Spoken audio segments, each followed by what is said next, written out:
তীব্র গরমের মাঝে স্বস্তির বৃষ্টি আনতে চলেছে রেমাল ঘূর্ণিঝড়। প্রাথমিকভাবে মনে করা হচ্ছে রবিবার এই ঘূর্ণিঝড় আছড়ে পড়বে উপকূল অঞ্চলে।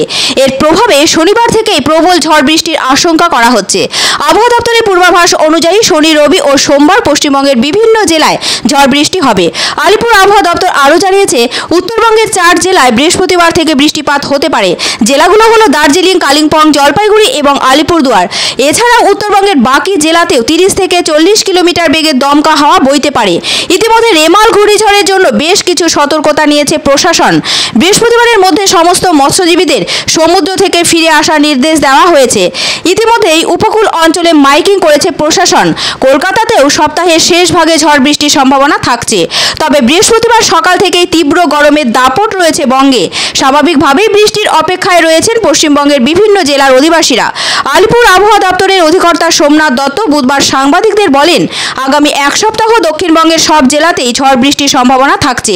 কিছু জেলাতে 40 থেকে 50 কিলোমিটার গতিবেগে ঝোড়ো হাওয়া বইবে। এমনকি বজ্র বিদ্যুৎ সহ বৃষ্টিপাতের সম্ভাবনা থাকছে কিছু জেলায়। আর রেমাল ঘূর্ণিঝড়ের কারণে 23 তারিখ থেকে সমুদ্রে মাছ ধরার ওপর নিষেধাজ্ঞা জারি হয়েছে।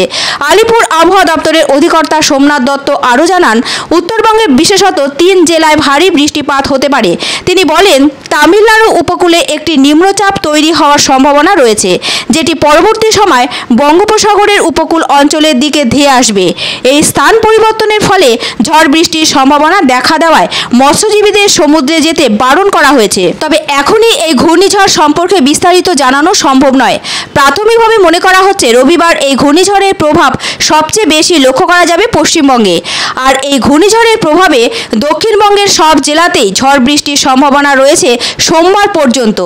বলে দিতে পারবো কোথায় ল্যান্ডফল হবে, কারণ কথা হচ্ছে আমরা আমাদের কাছে যে তথ্যগুলি আছে না, ওই তথ্যগুলি আমাদেরকে কোনো কনক্লুসিভ আইডিয়া দিচ্ছে না। সেই জন্য আজকে ল্যান্ডফল নিয়ে উই ক্যানট সে এনিথিং। আজকে আমরা কিছুই বলতে পারছি। পশ্চিমবঙ্গের সবকটি জেলাতে আইসোলেটেড রেনফল হওয়ার সম্ভাবনা আছে, এক্সেপ্ট দার্জিলিং, জলপাইগুড়ি এবং কালিম্পংয়ে স্ক্যাটার্ড রেনফল 23 তারিখ। 24 তারিখে নর্থ বেঙ্গলের কেবলমাত্র দার্জিলিং এবং কালিম্পংয়ে আইসোলেটেড রেনফল হওয়ার সম্ভাবনা আছে। নর্থ বেঙ্গলের অন্য জেলাগুলি শুষ্ক, তবে সাউথ বেঙ্গলের সব জেলাতেই আইসোলেটেড রেনফল হওয়ার সম্ভাবনা আছে 24 তারিখে।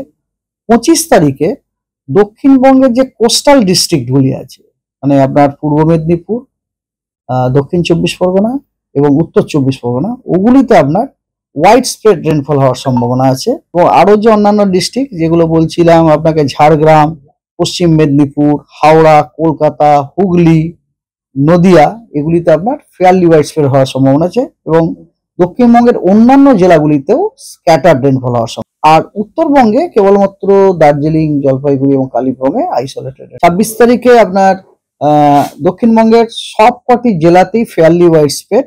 তার মধ্যে আপনার পূর্ব মেদিনীপুর, উত্তর 24 পরগনা এবং দক্ষিণ 24 পরগনাতে ওয়াইড স্প্রেড রেনফল হওয়ার সম্ভাবনা আছে। এবং উত্তরবঙ্গের সবকটি জেলাতেই আইসোলেটেড রেনফল হওয়ার সম্ভাবনা আছে।